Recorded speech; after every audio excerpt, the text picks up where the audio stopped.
नमस्कार. ही निवडणूक तशी काही आपल्याला नवीन नाहीये. आणि आताच जे वातावरण बघताय, की जे महाराष्ट्रातलं राजकारण चालू आहे, त्या सगळ्यांना केंद्रबिंदूत धरून आणि आपण जी केलेली कामं आहेत, ती लोकांना माहिती आहेत आणि एखाद्या खासदारांनी करावी अशा पद्धतीची कामं आपण आपल्या वॉर्डमध्ये केलेली आहेत. आणि तीच कामं धरून आणि 8 वर्ष मध्यंतरीचा जो काळ गेला, त्याच्यात जरी नगरसेविका किंवा कुठलं पद नसेल, तरी पण लोकांची टॅक्सची, पाण्याची, ड्रेनेज असेल, सगळ्या ज्या बारीक सारीक जीवनावश्यक असलेल्या ज्या समस्या होत्या, त्या सोडवण्याचा प्रयत्न केला. की आतापर्यंत लोकांना नवीन नगरसेवक कोण तेच माहीत नव्हतं. त्यामुळे जी जुनी लोक होती ती मलाच फोन करायचे आणि त्वरित आपण त्यांच्या समस्यांचा हल करायचो. पण अशा ज्या काही समस्या होत्या की त्याला तुम्हाला निधी किंवा महासभा याच्याशिवाय पर्याय नाही, ती कामं राहिली. आता माझ्या 10 वर्षाच्या ह्याच्यात जवळजवळ मी 13 टॉयलेट बांधले.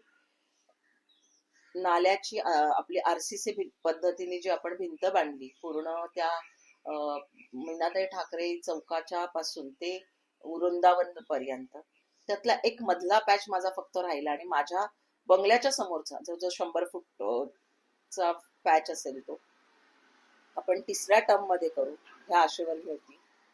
माझं बॅड लक असं की मी अनेक कामं पास करून घेतली आणि त्या कामांचं उद्घाटन जे नवीन नगरसेवक आले त्यांनी केलं. उदाहरणार्थ असं सांगता येईल की ऋतू पार्क माजिवडा ब्रिज जो 40 लाखाचा पूल, ते काम माझं होतं. 25 लाखाचं महिलांचं टॉयलेट असेल, काँग्रेस ऑफिस ते आझाद नगरचा तो युटीडब्ल्यूटी रस्ता असेल, XCD 101 ते 106चा युटीडब्ल्यूटी रस्ता, 106 ते एकविरा वडापावकडचा तो युटीडब्ल्यूटी रस्ता, त्याच्यानंतर गोल्डन डाईज नाका इथे जे पेवर ब्लॉक होते त्याच्यामुळे ते पेवर ब्लॉक मध्ये मध्ये निघाल्यामुळे ऍक्सिडेंट्स व्हायचे, तिकडे आपण आपला निधी वापरला. 25 लाखाचं जवळजवळ काम केलेलं आहे. घोसाळे तलावावरच्या 50 लाखाच्या LED लाईट्स असतील, 50 लाखाचं म्युझिकल फाउंटन असेल, अशा अनेक प्रकारची कामं जी माझी कामं होती ती ही लोक निवडून आल्यानंतर आयतीच मिळाली आणि त्या कामांचं उद्घाटन त्यांनी केलं.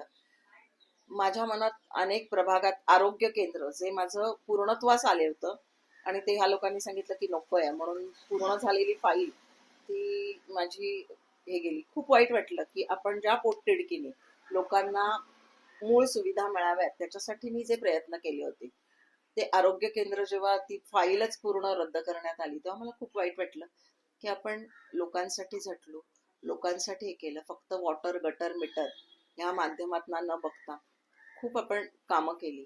आणि कुठेही तुम्ही बघत असाल की मीडिया, सोशल मीडियाचा आजकाल वापर करतो.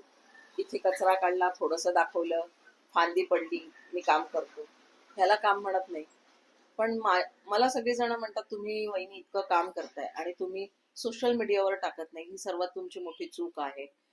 पण मला असं वाटतं की मी ज्या पोटतिडकीने ज्या माणसाचं काम करते तो माणूस अजून 10 जणांना सांगतो की वहिनीने माझं हे काम केलेलं आहे, मी त्याच्यावर मान्य हे करणारी आहे. तुम्ही सगळेच सोशल मीडियावर जो असतो दिखावा ते एक मृगजळ असतं. सगळेच काम करतात असं नाही, ते फक्त दाखवायचा प्रयत्न करतात आणि जे दाखवणारे असतात ते खरे काम करणारे नसतात असं मी मानते. निश्चितपणे पडेल, कारण बाळासाहेबांचं स्वप्न होतं की राज ठाकरे आणि उद्धव ठाकरे साहेब दोघांनी एकत्र यावं अशी त्यांची एक इच्छा होती. आणि ते जेव्हा एकत्र आले, हा सुवर्णाक्षराने लिहिल असा तो सुवर्ण दिवस होता. ठाण्याच्या इतिहासात हे जे सगळं राजकारण घडलं ते सुनामीचं केंद्र होतं. आणि त्या ह्याच्यात आपण जे लोकसभेचे, विधानसभेचे जे निकाल बघितले, ज्या निकालामध्ये राजन विचारांनी 1,62,00,000 दुबार मतदार जे होते त्यांची जिल्हाधिकारी कार्यालयापर्यंत जे त्यांनी पाठपुरावा केला त्याला काही यश आलं नाही. म्हणजे सगळीकडनंच आपण काय म्हणतो की 1,50,000चाच मला वाटतं त्यांच्या विजयात फरक होता आणि तिथे कुठेतरी आला. आणि हे जर राज ठाकरे साहेब आणि उद्धव ठाकरे साहेब एकत्र आले, विधानसभेला आमच्या इकडे मनसेलाही जास्त मतं घेतली होती. तर आता हे एकत्र आल्यामुळे जी मूळ मराठी मतं आहेत ती मतदार एकत्र होऊन मतदान करणार आहेत. आणि त्याचबरोबर आमचे उद्धव ठाकरे साहेब अत्यंत संयमी आणि अभ्यासू असं नेतृत्व आहे. प्रत्येक माणूस हा वेगवेगळा असतो. राजसाहेब हे आक्रमक आणि अभ्यासू नेतृत्व, अशी दोन्ही नेतृत्व एकत्र आल्यामुळे मला वाटत नाही की कोणाचा समोर टिकाव लागेल. आणि हे एकत्र आल्यामुळे जे म्हणजे असं होतं ना की दोन मांजरांचं भांडण आणि तिसरा मांजरा खवा खाऊन जातोय कोणतरी, तर तसं काहीच चाललेलं आता हे एकत्र आले, त्याच्यामुळे असं कोणाला त्याचा फायदा घेता येणार नाही असं मला वाटतं. माझ्या मनात अनेक संकल्पना आहेत की जी बचत गट पण आहेत महिलांचे, जे मेन सक्षमीकरणासाठी जे झालेले आहेत. परंतु आता तुम्ही बघितलं तर सक्षमीकरणासाठी काही प्रयत्न न करता फक्त इलेक्शन आली, आमच्या 15 बायका आहेत, 20 बायका आहेत, मी त्या बायकांना पण म्हटलं फक्त तेवढ्यापुरती सीमित राहू नका, की तुमची स्वतःची ओळख पटवायसाठी तुम्हाला काहीतरी करायचंय, ही ऊर्जा तुमच्या मनात असू दे, ही ऊर्जा तुमच्या मनात असू दे आणि त्याच्यासाठी काहीतरी काम करा. त्या बचत गटासाठी, सक्षमीकरणासाठी महिलांच्या काहीतरी काम करायचं हे आहे. त्याच्यानंतर तुमचं, आमचे आता टॉयलेट्स मी 2007 सालापासून जे बांधलेले आहेत तिथे अत्यंत दुरावस्था आहे. पाण्याचे नळ कुठे तुटलेले आहेत. मी जे ज्येष्ठांना चढायसाठी जिन्यावर जे रॉड्स लावलेले, बऱ्याच ठिकाणी ते रॉड्स तुटलेले आहेत, त्यांना चढताना त्रास होतो आहे. अनेक प्रभागात मला कमोड सिस्टीमचे टॉयलेट्स लावायचे होते. फक्त माझ्या खंबाले चाळ ह्याच्यात मी त्या काकूंनी सांगितलं की मला बाई असं असं आहे, मला खाली बसता येत नाही. तिथे एक मी तशा प्रकारचं टॉयलेट लावलेलं आहे. त्या फक्त त्याच समस्या नाहीत तर पाण्याची समस्या असेल. पूर्वी माझ्याकडे 24 तास पाणी असायचं, जे आता व्हर्टिकल लाईन सगळ्याच स्लम मध्ये झालेली आहे, कारण मुलांचं लग्न झालं, नवीन घर घ्यायला पैसे नाहीत, त्यामुळे त्यांनी वरती बांध. पूर्वी वरपर्यंत पाणी ज्या प्रेशरने चढायचं आता चढत नाहीत. लोक म्हणतात की तुम्ही असताना कसं चढत होतं. म्हणजे अशा बऱ्याच बारीक सारीक, आपण असं नाही म्हणता येणार, पण बऱ्याच समस्या आहेत की त्याच्यावर आपल्याला लक्ष केंद्रित करायचं आहे आणि ते मी करणार आहे. त्याचप्रमाणे आमची जी नाल्याची भिंत, आरसीसी भिंत, ती बांधायची राहिली. लिटरली आता ती आज पडेल की उद्या पडेल या अवस्थेत आहे. आणि ती जर पडली तर तुम्हाला माहितीये की श्रीरंग सोसायटी हा आमचा सखल भाग आहे, की जिकडे पाणी सगळं गेलं तर नागरिकांचे प्रचंड हाल होतात. तर ती भिंत पडायच्या मार्गावर आहे, ती भिंत पूर्ण करण्यात येईल, असा एक प्रकारचा असेल. बाकी तुम्ही बघाल की पूर्ण प्रभागात फिरलात तर फेरीवाल्यांचं प्रमाण इतकं वाढलेलं आहे, त्यांचा नागरिकांना त्रास होतो, फुटपाथ कव्हर करून बसलेले आहेत, त्यांच्यावर पण लक्ष केंद्रित करायला लागेल.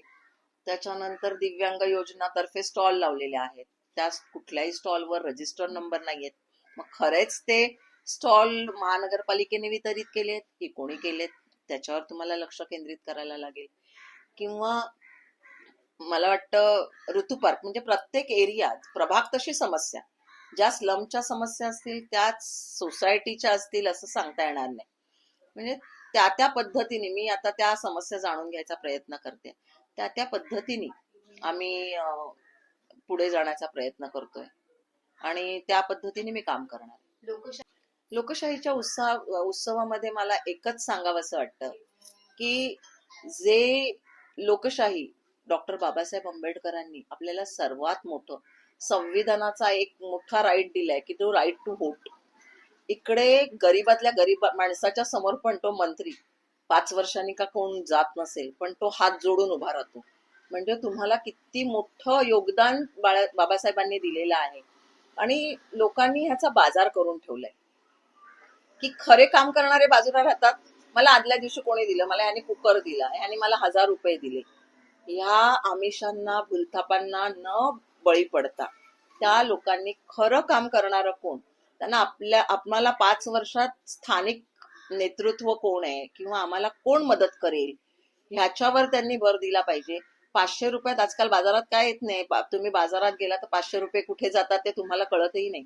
आणि 500 रुपयात आपण आपला स्वाभिमान का विकावा, असं मला त्या मतदारांना सांगावं असं वाटतं. त्यामुळे सगळं हे मृगजळ आहे ते ओळखायला शिका की पावसाळ्यात कुत्र्याच्या छत्र्या जशा उगवतात कामं करणारी लोक आहेत, की मला ही महानगरपालिका आहे, सोन्याची कोंबडी आहे आणि मी नगरसेवक झाल्यावर मला काय मिळेल ह्या आशेने बघणारे पण लोक आहेत. आणि त्याच्यासाठी सगळी त्यांची जी धावपळ चालू असते. तर लोकांनी खरा माणूस कोण, खोटा माणूस कोण हे ओळखायला शिकलं पाहिजे.